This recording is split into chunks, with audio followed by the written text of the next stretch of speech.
It is a dimension as vast as space and as timeless as infinity. It is the middle ground between light and shadow, between science and superstition, and it lies between the pit of man's fears and the summit of his knowledge. This is the dimension of imagination. It is an area which we call shots. Todd, we are now at Chapter 4. We are officially halfway through the first season of The Mandalorian. Oh, we're halfway there. It's bittersweet. It's bittersweet. I mean, I'm the one who originally said it, and you're like, shut your whore mouth.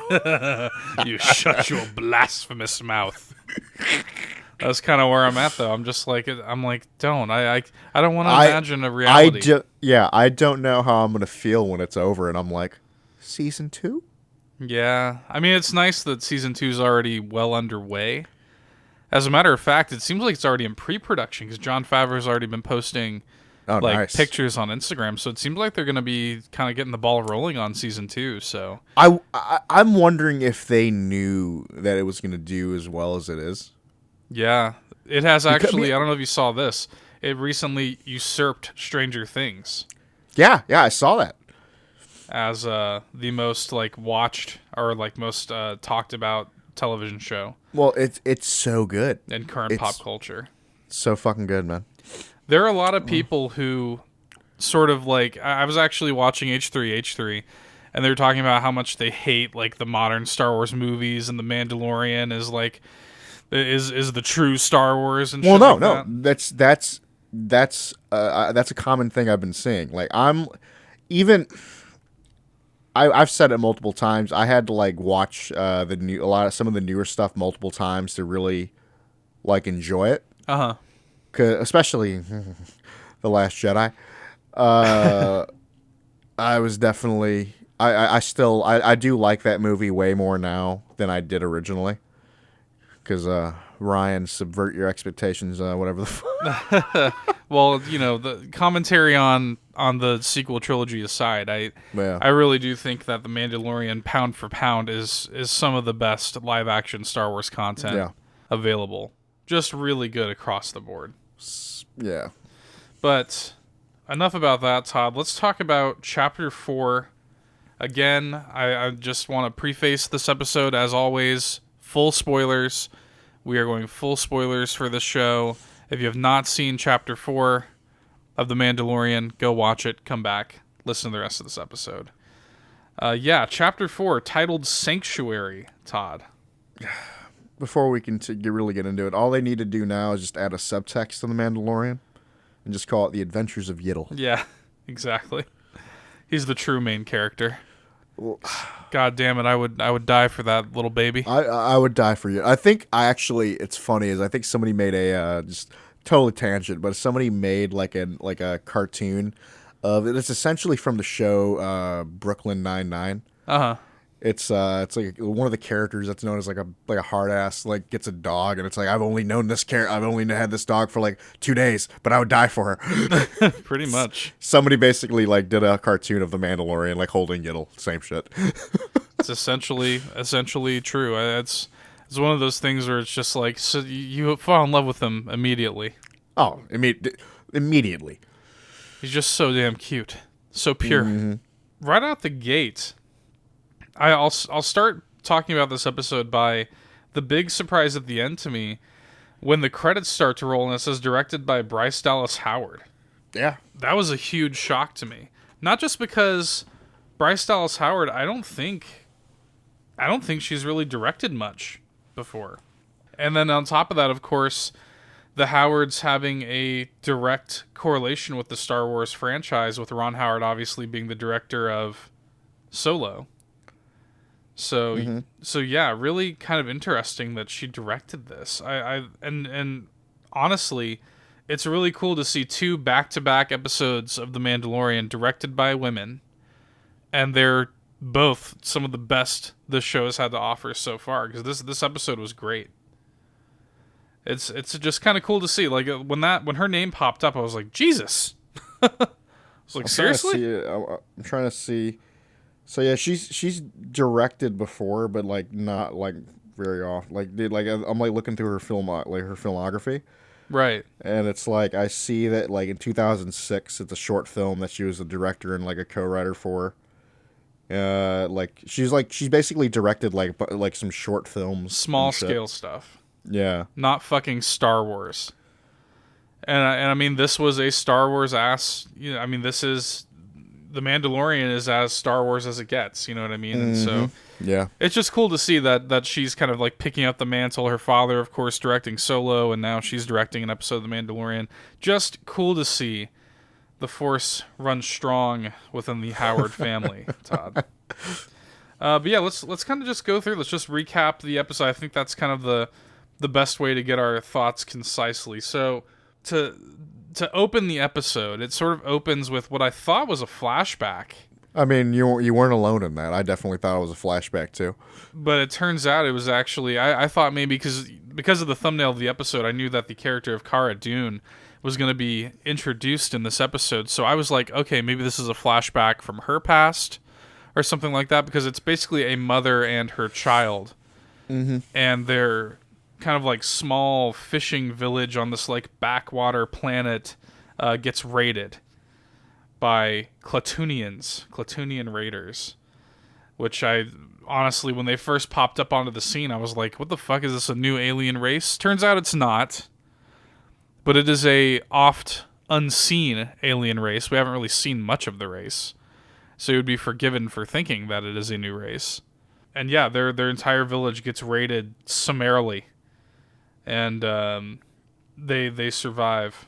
It turns out, you know, obviously we sort of like catch back up with the Mandalorian and Yiddle sitting inside of the Razor Crest. Yiddle being a little shit, touching Always. buttons, which was pretty adorable. We're seeing that cute back and forth, that sort of Mandalorian having to be a dad a little bit. Eventually sitting him on his lap. I was like, yes. I'm telling you, if they're gonna Game of Thrones this baby Yoda, if they're gonna Game of Thrones Yiddle and make us love him just to cut him away. Well, here's the deal. At that point, Favreau's about to just be Ned Stark. The fuck? It's like that shit I saw somebody on Reddit was like, it was like, if anything happens to Yiddle, Favreau's going to be publicly executed. I mean, it's a little. It's just keep with the Game of Thrones shit. The North remembers. Exactly. And they know what they're doing too, because they towards the end of the episode, we'll get to that. Towards the end of the episode, they definitely they fuck with you. Oh yeah. My heart sank for a second. But we catch up with them. They find themselves on this backwater planet, and the Mandalorian's sort of like, hey, this is going to be a great place to kind of like lay low. We'll kind of be in secret for at least a few months and blah, blah, blah. So that's when we sort of realize that, oh, wait, this was not a flashback. Mm-hmm. This was a current thing. And again, it sort of calls back to mind, this show calls back to mind so many different like genres of just like fiction for me. Like, I think it was episode 2 where I made the comment that this felt like a Western. Yeah. This episode felt to me sort of like one of those classic samurai tales where you have to like defend a village and everything. Oh, yeah. Like that's just how it felt to me, like from the outset. Did you see the post that like the Mandalorian is basically Samurai Jack? Yeah, basically, yeah. That vibe runs throughout. Yeah. So we arrive at this kind of backwater planet. It probably has a name. I don't think it's ever stated in the show. But he goes to this bar, some more cute Yiddle shit, as he orders some broth soup for you. Did we even comment on Yiddle's most adorable? Well, it wasn't the most adorable. It was like he's telling him to like say. So he's basically telling Yiddle, "Stay put." There's so many adorable moments. He sits there and he tells Yiddle to stay put, stay on the ship, and then as we see the ramp lower, there's Yiddle. So all right, fuck, come with me. They go to this kind of settlement, sort of like a tavern, sort of like a restaurant, kind of thing, orders him some soup. We get a little shot of Yiddle running into. I looked up what these are called. I recognized it. They're called the Loth cats because they're or Loth cat or whatever because they're from Lothal, which we saw. I recognized it because we saw Ezra training with one in Rebels quite a bit. So it's cool to see a live action Loth cat or Loth cat or whatever you want to call it. So we get a little shot of that. We are talking to the sort of like barkeep or the sort of like main waitress lady, where Mandalorian gets a shot of Cara Dune, which is Gina Carano's character, who is sort of looking suspiciously at Mando. And he, sort of going from his intuition, assumes that she's got a fob, right? Yeah. Yep. He assumes that she's tracked them down, and he, sure enough, after talking to the barkeep for a few minutes, she disappears, and he's like, "Watch the kid," basically. Mm-hmm. And he like charges out after her, and then they get into a fight. And it is good because they are definitely utilizing her correctly. Yeah. So if you don't know, Gina Carano is an ex like MMA fighter, and she's like just this big tough woman, and she's just beating his ass. Going pound for pound. It's like it's good to be able to knock like a Mandalorian on his ass like that. Well, actually, one of my favorite parts during that fight is he's about to do the flamethrower, and she just slams down on her like with her foot. Yes. So, like, you're not doing that. You're not doing that shit, motherfucker. Yes. Like that. So she is so immediately you're like, okay, I like her. Yeah, right? It's like, come on, yeah, it's like that's great. So you come to learn they sit down over some soup or whatever, and they kind of like swap war stories. We come to learn that she's an ex-rebellion shock trooper who actually, it sounds like she actually fought on Endor. Mm-hmm. So she clearly has her sort of she's earned her stripes, so to speak. And same thing, she's basically trying to lay low, trying to start a new life kind of thing. And she's like, well, you got to go because I got here first, basically. So as he goes to leave, again, it's very Samurai Jack. It's very like, it reminds me so much of that kind of fiction where he goes to load up the Razor Crest and leave. And that's when he's approached by the fishing village that we saw at the beginning of the episode, where they come and they approach him and they ask him to basically save their village from the raiders. And yeah, that's kind of where shit picks up. We go back to the village. We meet some of the characters. We meet back up with the kind of like woman and her daughter. We get some more Yiddle adorableness. Mm-hmm. Always. As Yiddle goes and plays with all the children. As you correctly said, the children are us. Yes, the children are us. The children are us as they're all fawning over Yiddle, basically the second he enters the village. As we did the moment we laid eyes on him. Yes. Exactly. And yeah, so there's a little bit of like sexual romantic tension between the Mandalorian and the woman with the daughter that we saw at the beginning of the episode. So it's like, I thought it, you said it. Like it was like, oh, it's time for some action here, huh? It's like Dick's about to get wet. Like exactly. So one scene that I really liked with her was how she asked him like when's the last time you took off your helmet? Yeah. And he was like, yesterday. And she's like, no, when's the last time you took your helmet off in front of anybody? And he points out the window to Yiddle and the other kids, and he's like, I was about their age. So that was really interesting. He's worn that helmet ever since, and of course he says this is the way. Yeah, I was making a joke, and I'm like, he's about to say that's not the way.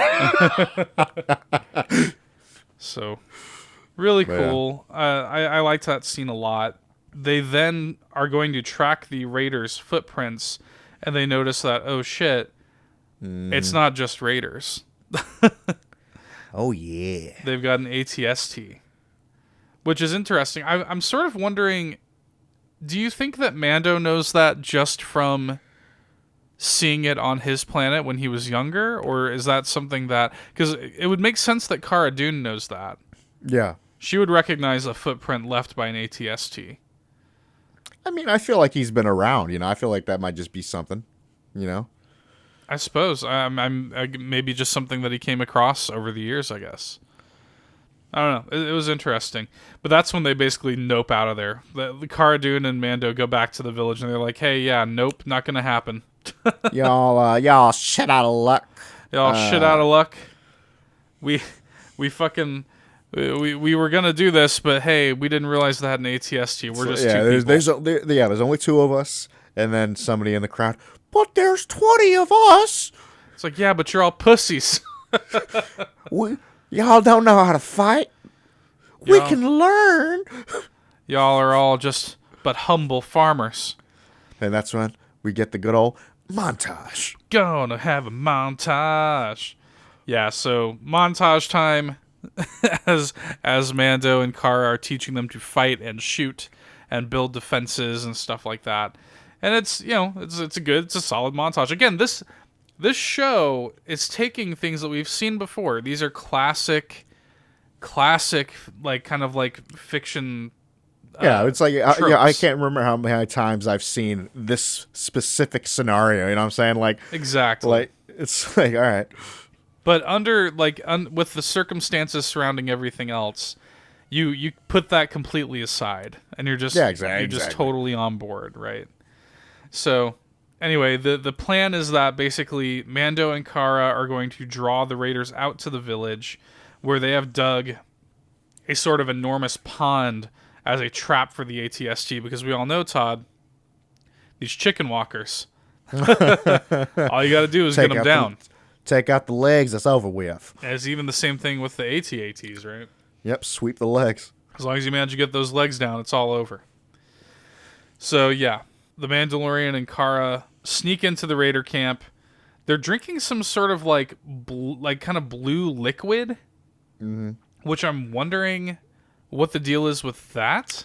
I was wondering what those like tubs were. I was curious. Yeah, I was curious what that could be. I saw somebody on Reddit say that maybe it's made of those little shrimp that we saw, the krill, I think they called them, because they're blue. Maybe it's made from them. I don't know. Maybe that's why they raided their camp or something like that. Maybe they have some sort of property. But whatever, that's just speculation. That's neither here nor there. But essentially, they, as you like to say, they horror movie a few of the raiders. Take them out, and then it's not long before the raiders sort of catch wind that they're there, and they activate that ATST, which is such a cool moment. The way you see like the lights from the cockpit glow red and like shine down on them. It's fucking, what an awesome shot that is. They give chase, and the ATST follows them back to the village, and problem is, it does not go for the trap. It stops just short of the trap that they've laid out for it. And it like kind of shot. It's an awesome wide shot that they got there, where it's the villagers sitting there kind of like ready to take fire, and then the ATST, painted by the way by the raiders, it's got like this cool red paint on it. And it's like sitting there shining its light, stopped just short in front of the trap. Really cool. Really cool shot. And it kind of realizes what's going on. The rest of the raiders file in, and it then becomes a war scene, right? It then becomes the farmers versus the raiders, and it's a really cool, well-directed war scene. And it gets to the point where it's sort of like, okay, we have to do something to get this fucker in the trap. So that's when Cara Dune, again, further solidifying how much we fall in love with this character right away. She grabs Mando's disintegrator rifle. Is it a disruptor or a disintegrator? I don't know. It's probably called a disruptor, but the motherfucker disintegrates. I always just call it that because it calls back to mind what Vader says to Boba Fett. Remember, no disintegrations, right? So, anyway, she gets in the foxhole, gets her ass in the water, and is trying to lure it in. And can I just say, by the way, speaking of Cara Dune and these side characters in general, this show has got such great side characters, and I just feel like we're not seeing enough of them. Like, they make me fall in love with these characters, and then we say goodbye as soon as we met them. You know what I mean? I'm just like, man, I thought IG-11 was going to be like a big deal. Gone in the wind. And then he dies in the first episode. And then it's like the Nick Nolte Ugnaught character. Of course, we got him for 2 episodes. Mm-hmm. But still, I was like, man, I would have loved to see even more of him. And then Cara Dune, same way. But I guess when our paths cross again, yeah. Exactly. I guess ultimately that is the way of the wanderer, right? Yeah. Is you can't really have attachments like that. You can't really have people to travel with you. You can't really have the only friends. attachment that must stay permanent is Jiddle. Exactly. And this is this goes back to what I keep saying about this show. This is very much a Wild West, Seventh Samurai, like lone wolf and cub ass show. And it checks all those boxes, and it does it in a really cool way with the Star Wars dressing on top of it. And it really, really works for me. And I'm curious with season 2 where they're gonna go with it. Of course, we're only halfway through the first season, so we don't know where the story goes, but anyway. Eventually the plan works. ATST steps into the sort of like pond and collapses. Mando really quickly is like, "Hey, detonator, bitch." Exactly. Yep. Blows it up. And then the Raiders basically immediately kind of wuss out. Mm-hmm. Run away. The Raiders immediately are like, "Fuck this." And it's sort of seems like the farm sort of won the day, and I don't even think there were any like real casualties. There's a few times that they're showing like those 2 characters that originally brought him in. Right. I was like, they about to get rocked. Well, that's what I thought. There's that shot where they had the line, the light from the ATST shining right on their face, and I was like, are we just about to be boom headshot? I swear, I had a feeling. I definitely had a feeling that's what they were going to go with it, but no, they did not. I think basically everyone survived. Definitely. And then it becomes from there, after the sort of dust settles and it's the next day and blah blah blah, Mando sort of decides like, hey, like I'm gonna go, but this is Yiddle's happy place. Yiddle deserves a chance at life. He deserves a place where he can be happy and play and grow and stuff like that, and where he's gonna be safe. But of course, the viewer starts to realize that he's never gonna be safe. We got a good old dick nose in the forest. We got one of those penis nose motherfuckers, and he's got a fob in his hand. Mm-hmm.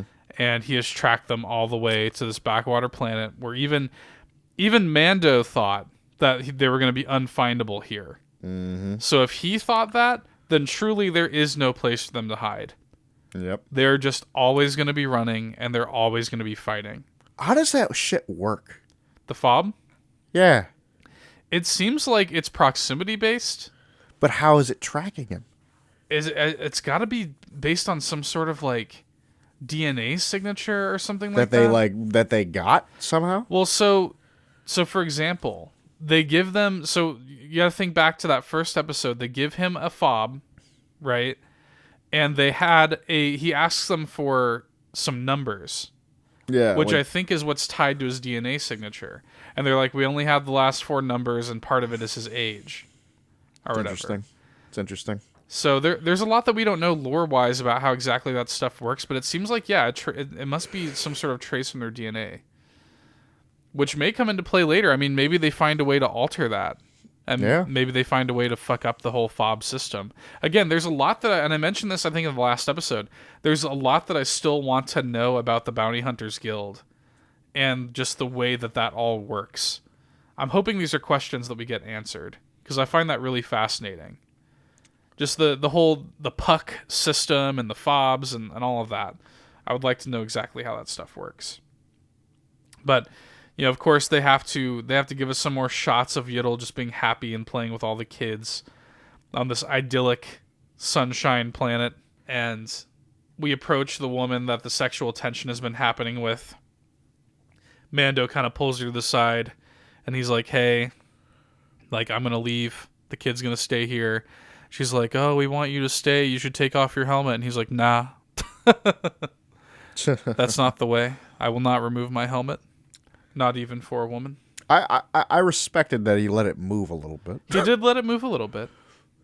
He's like, nah, fuck Something else moved a little bit for him. that. But he had to refrain.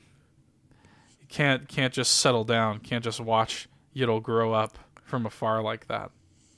But anyway, so this is the plan, right? He's like, I'm gonna leave Yiddle here. But then, of course, what do we see? We see Dick Nose out in the forest line far away, and Dick Nose has his sights set on Mando and set on the other woman. But then we see his crosshairs slowly move over to Yiddle, And my heart drops. I said, no. And we see him zoom in, and the crosshairs like right dead center between Yiddle's eyes. It's like the shot heard round the world. Then, yes, we hear the gunfire, and here's the deal. The fuckers, you know what they did? We see Yiddle, a quick shot of him after the gunfire, but his eyes are closed. And I'm like, hang on, what? Well, what are you doing? And then, of course, it really, the scene transition's only like a second, but it feels like the longest second ever. I swear, yeah. But we see that Kara was behind him, and the shot came from her, and she shot him right in the back and tore the fuck out of his back, by the way. Yeah, that was bad. I'm like, what the fuck kind of gun was that? Because you look like it, bro. It looked like it looked like what happens to tires when tires get blown out. Like, that guy got fucked up. So, anyway, after that happens, it definitely becomes a.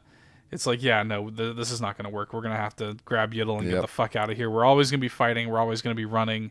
And then, again, to reiterate what you said, the children, they're like, I'll never forget you. I'll miss you. I'll miss you so much. And they hug Yiddle. Yep. It's like the children are all of us. Yiddle lets out a cute little noise for us. I love Yiddle. I fucking love him. So good. You know, I will say, this is probably, I think out of all of the episodes, this is probably the one where the Mandalorian talks the most. Oh, he definitely, yeah. He definitely has talked. I think this is shit. Like, I think the last episode, did he even talk other than like maybe a couple lines? Well, I remember we were sitting there talking about. I think it was in episode 2 where he hardly talked at all. Yeah. You know, and so it's almost weird to see. I kind of like to get a little more characterization and shit. Characterization. Yeah, I mean, I don't mind him talking. It's interesting. Yeah. Interesting. Of course, we were sort of doing a little bit of speculating. You mentioned Cara Dune's got that little teardrop tattoo. It's the Rebel Alliance symbol, actually. It's a little hard to make out, but that's what it is. Yeah. So it just looks like a teardrop tattoo. I think it's funny. Just looks like one of those prison tattoos, basically. Mm-hmm. Really cool character. I think that's one of my big takeaways. Is like, man. Yeah, I think they definitely got to bring her back. Like, she's a really great character. I really hope that this is sort of like, because again, we're obviously getting. See, I wouldn't mind like getting to the point where like he starts building like a crew. You know what I'm saying? Yeah. Like not just him and Yiddle on the ship. Yeah, that'd be interesting. Because, I mean, he's tried. Like, he tried with Nolte's character. Right, he did, and he wasn't having that, so.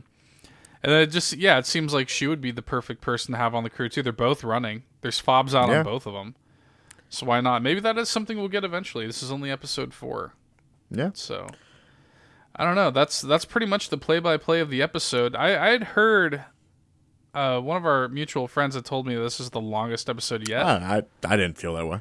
Maybe on a technicality, maybe it's like a minute longer. I will say at least it's not 30 minutes. Yeah, 30 minutes was killer. So at least this was, I think it's like 41 minutes and like 12 seconds or something like that.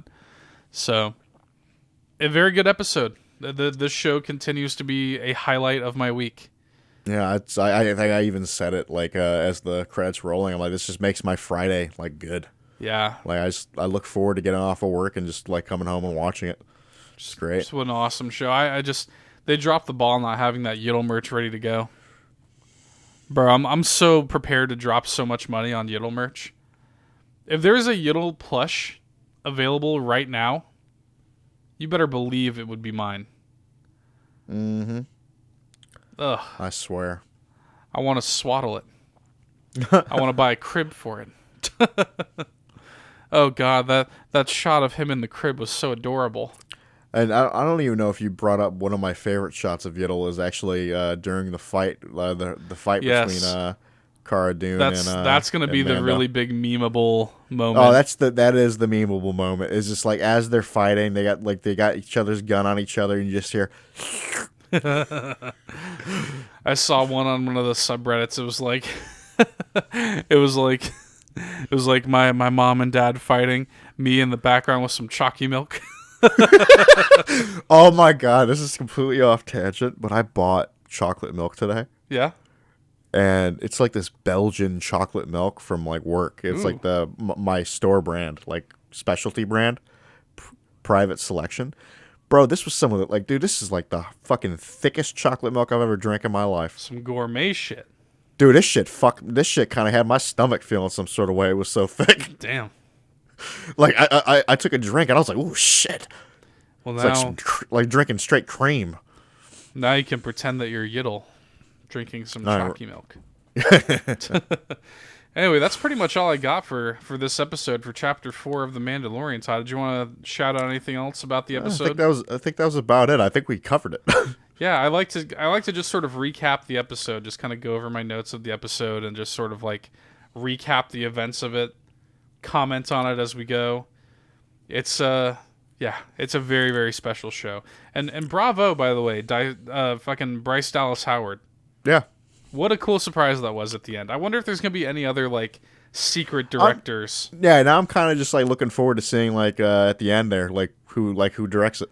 Yeah, because I mean we had that episode directed by Dave Filoni, episode 1. Yep. The episode 2 director, I didn't recognize him, but episode 3 was obviously directed by the woman who is going to be show running Obi-Wan. And we're just sitting there like it's in good hands. It's in very good hands. And now we've got Bryce Dallas Howard directing episode 4. So I'm like, damn, who we got next? Yeah, looking forward to seeing it. I just every week. I actually kind of like the fact that it's like a week to week basis because it's just like I don't know how I would live with myself if I just already binge watched this shit. Yeah, if you just binged it and you just watched it all in one day. I just didn't. I wouldn't know how to live with myself. Yeah. Like.